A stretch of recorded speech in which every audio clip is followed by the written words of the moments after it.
নমস্কার প্রিয় দর্শক, আজকের ভিডিওটি তাদের জন্য যারা কলকাতা মেট্রোয় নিত্য যাতায়াত করেন বা সাধারণ যাত্রী যারা আছেন তাদের জন্য খুবই গুরুত্বপূর্ণ একটি আপডেটটি হলো গত 17ই সেপ্টেম্বর 2024 থেকে পার্পেল লাইনের আরও একটি নো বুকিং কাউন্টার স্টেশন চালু করা হলো, কারণ যাত্রী না হওয়ায় এই সিদ্ধান্ত।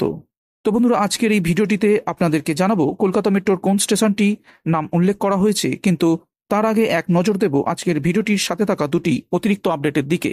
এবার বন্দে ভারত চড়ে হবে তারা মায়ের দর্শন। রবিবার দেশে নতুন 10টি বন্দে ভারত এক্সপ্রেস ট্রেনের সূচনা করেন প্রধানমন্ত্রী নরেন্দ্র মোদী। এই 10টি বন্দে ভারত এক্সপ্রেস ট্রেনের মধ্যে পশ্চিমবঙ্গ পেতে চলেছে 3টি। যে 3টি নতুন ট্রেন হাওড়া স্টেশনকে বিহার ও উড়িষ্যা, ভাগলপুর ও রাউরকেলার সঙ্গে যুক্ত করবে। এই 3টি ট্রেনের মধ্যে একটি ট্রেনে চড়ে এবার দর্শন করা যাবে তারা মায়ের। বন্দে ভারতে চড়ে তারা মায়ের দর্শন করতে আসার ক্ষেত্রে কত খরচ পড়বে?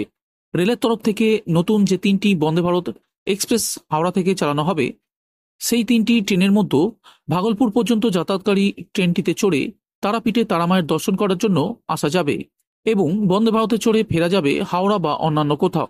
রেলের তরফ থেকে এই ট্রেনটির সময়সূচিও প্রকাশ করা হয়েছে। 22-309 ট্রেনটি হাওড়া থেকে ভাগলপুরের উদ্দেশ্যে ছাড়বে সকাল 7:45 ট্রেনটি ভাগলপুর পৌঁছাবে দুপুর 2:05। এই ট্রেনটিতে চড়ে হাওড়া অথবা ভাগলপুর বা অন্যান্য বিভিন্ন স্টেশন থেকে তারা মায়ের দর্শনের জন্য আসা যাবে। হাওড়া থেকে রওনা দেওয়া ট্রেনটি রামপুরহাট এসে পৌঁছাবে সকাল 10:23। অন্যদিকে যদি কেউ ভাগলপুর দিক থেকে আসে তাহলে রামপুরহাট এসে পৌঁছাবে সন্ধ্যা 6:15। হাওড়া ও ভাগলপুরের মধ্যে চলাচল করা বন্দে ভারত এক্সপ্রেস ট্রেনটি হাওড়া থেকে ছাড়ার পর বোলপুর, রামপুরহাট, দুমকা, ননিহাট, ভাটুরিয়া, হাঁসডিয়া, মন্দারহিল, বারাহাট স্টেশনে স্টপেজ দেওয়ার পর পৌঁছে যাবে ভাগলপুর। একইভাবে ফেরার পথেও এই সকল স্টেশনগুলিতে স্টপেজ দিয়ে হাওড়া রিটার্ন করবে। এই বন্দে ভারত এক্সপ্রেস ট্রেনটিতে চড়ে বিভিন্ন জায়গা থেকে আসা পুণ্যার্থীরা রামপুরহাট স্টেশনে নেমে তারাপীঠ মন্দির আসতে পারেন অনায়াসে। তবে প্রশ্ন হলো, হাওড়া থেকে রামপুরহাট অর্থাৎ তারাপীঠে তারা মায়ের দর্শন করতে আসার জন্য বন্দে ভারতে কত টাকা খরচ পড়বে? হাওড়া থেকে রামপুরহাটের সম্ভাব্য ভাড়া সম্পর্কে যা জানা যাচ্ছে, তাতে এসি চেয়ার কারের জন্য খরচ করতে পারে 740 টাকা এবং এক্সিকিউটিভ চেয়ার কারের জন্য খরচ করতে পারে 1370 টাকা। বন্ধুরা, এরপর আজকের ভিডিওর দ্বিতীয় আপডেটটি হলো নতুন নাম পেল বন্দে মেট্রো। চড়তে ভাড়া মাত্র 30 টাকা। বন্দে ভারত এক্সপ্রেস ট্রেনের পর বন্দে মেট্রো ট্রেনের অপেক্ষা ছিলেন আপামর দেশবাসীরা। দীর্ঘদিন ধরে অপেক্ষার পর অবশেষে সোমবার এই ট্রেনের উদ্বোধন হয়। বহু প্রতীক্ষিত এই ট্রেনটির সোমবার উদ্বোধন হলো, অবশ্য এর নাম রইল না, কেননা এই ট্রেনটি এবার নতুন নাম পেয়েছে। বন্দে মেট্রো ট্রেনের দিন কয়েক আগেই ট্রায়াল রান হয় এবং সেই ট্রায়াল রানে সফলতা অর্জনের পরই এই ট্রেনের উদ্বোধনের দিন হিসাবে 16ই সেপ্টেম্বর দিনটিকে বেছে নেওয়া হয়। দেশের প্রথম বন্দে মেট্রো ট্রেন পেল গুজরাট। কচ্ছ জেলার ভুজ থেকে আহমেদাবাদ পর্যন্ত এই ট্রেনটি যাতায়াত করবে। রবিবার ভুজ থেকে আহমেদাবাদ এবং শনিবার আহমেদাবাদ থেকে ভুজ, সপ্তাহে 6 দিন ট্রেনটি পরিষেবা দেবে।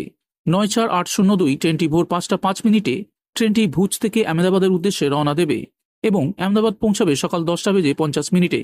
এই ট্রেনের যাত্রীদের সর্বনিম্ন ভাড়া পড়বে 30 টাকা। 94801 ট্রেনটি আহমেদাবাদ থেকে ভুজের উদ্দেশ্যে বিকেল 5:30 রওনা দেবে এবং ট্রেনটি ভুজ পৌঁছাবে রাত 11:10। ট্রেনটি সর্বোচ্চ ঘন্টায় 110 কিলোমিটার গতিবেগে ছুটবে। যাত্রাপথে ভুজ ও আহমেদাবাদ স্টেশন ছাড়াও ট্রেনটি স্টপেজ দেবে আনজার, গান্ধীধাম, ভাচাউ, সামাখিয়ালি, হালভাত, ভিরামগাম, চাঁদলোদিয়া, সাবরমতী স্টেশনে। এই ট্রেনটিতে সর্বোচ্চ 2058 জন যাত্রী সফর করতে পারবেন। সিটে বসার জন্য জায়গা পাবেন 1150 জন। এই ট্রেনটি সম্পূর্ণভাবে বাতানুকূল এবং কুশনযুক্ত সিট রয়েছে। এখন প্রশ্ন হলো, বন্দে মেট্রো ট্রেনের নাম পরিবর্তন করে কি রাখলো রেল? 17ই সেপ্টেম্বর বিশ্বকর্মা পুজোর দিন রয়েছে প্রধানমন্ত্রী নরেন্দ্র মোদীর জন্মদিন। এই বছর প্রধানমন্ত্রী নরেন্দ্র মোদী 74 থেকে 75 বছরে পা রাখবেন। আর তার আগে 16ই সেপ্টেম্বর বন্দে মেট্রো নামে এতদিন পর্যন্ত যে ট্রেনটি নিয়ে এত উৎসাহ তৈরি হয়েছিল, তার নাম রাখা হলো নবভারত র্যাপিড রেল। প্রধানমন্ত্রী নরেন্দ্র মোদীর জন্মদিনের আগেই এই ট্রেনটির উদ্বোধন করলেন প্রধানমন্ত্রী নিজেই। বন্ধুরা, এরপর আজকের ভিডিওর শেষ আপডেটটি হলো, নেই যাত্রী, ফের বন্ধ হলো কলকাতা মেট্রোর আরও একটি স্টেশনের টিকিট কাউন্টার। কলকাতা মেট্রোয় আরও একটি স্টেশনে কাউন্টার তুলে দেওয়া হলো। জোকা থেকে এসপ্ল্যানেড রুটে বেহালা চৌরাস্তা মেট্রো স্টেশনের কাউন্টার তুলে দেওয়া হলো। মেট্রো রেল সূত্রের খবর, এই স্টেশনে দৈনিক 124 জন যাত্রী হতো। টিকিট বিক্রি করে যে আয় হয় তা দিয়ে সারাদিন কাউন্টার চালানোই বেশি খরচ হয়। তাই ব্যস্ততম কোনো স্টেশনে এই কর্মীদের পাঠানো হবে অথবা অন্য কোনো কাজে লাগানো হবে। মেট্রোর দাবি একাধিক রুটেই কাউন্টারলেস স্টেশন করা হচ্ছে। যাত্রীদের জন্য স্বয়ংক্রিয় স্মার্ট কার্ড রিচার্জ মেশিন থেকে টোকেন, স্মার্ট কার্ড কাগজের কিউআর কোড ভিত্তিক টিকিট কাটার ব্যবস্থা রাখা হচ্ছে। কলকাতা মেট্রোর জনসংযোগ আধিকারিক কৌশিক মিত্র বলেন, অনেক জায়গাতেই কাউন্টারবিহীন স্টেশন করা হচ্ছে। যাত্রীরা নিজেরাই মেশিন থেকে টিকিট কেটে নিতে পারছেন। এতে অসুবিধা হওয়ার কোনো বিষয় নেই। জোকা থেকে মাঝেরহাট মেট্রো রুটে গত 1 আগস্ট থেকে তারাতলা শখের বাজার স্টেশনে টিকিট কাউন্টার বন্ধ হয়ে গিয়েছিল। 15 আগস্ট থেকে বেহালা বাজার ঠাকুরপুকুর স্টেশনেও মেট্রোর টিকিট কাউন্টার বন্ধ হয়। মেট্রো সূত্রের খবর, পর্যাপ্ত কর্মীর অভাবে একের পর এক স্টেশনে কাউন্টার তুলে নিচ্ছে রেল। দীর্ঘদিন কর্মী নিয়োগ, প্রতি মাসে কর্মীদের অবসরের পর্ব সমান তালে চলছে।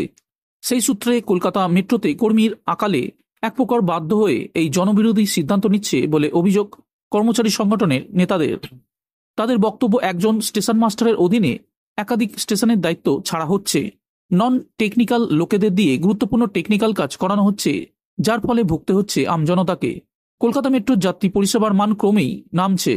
সাম্প্রতিক অতীতে শহরে প্রায় মেট্রো পরিষেবা বিঘ্নিত হচ্ছে, কারণ রক্ষণাবেক্ষণের অভাবে রেক এবং ট্র্যাকের সঠিক দেখভাল করা হচ্ছে না, যার নেপথ্যে রয়েছে যোগ্য ও দক্ষ কর্মীর অভাব। সাপ জানাচ্ছে কর্মচারীদের এক অংশ। প্রযুক্তি নির্ভর ব্যবস্থায় টোকেন ও স্মার্ট কার্ড কিনতে যাত্রীদের বাধ্য করছে রেল।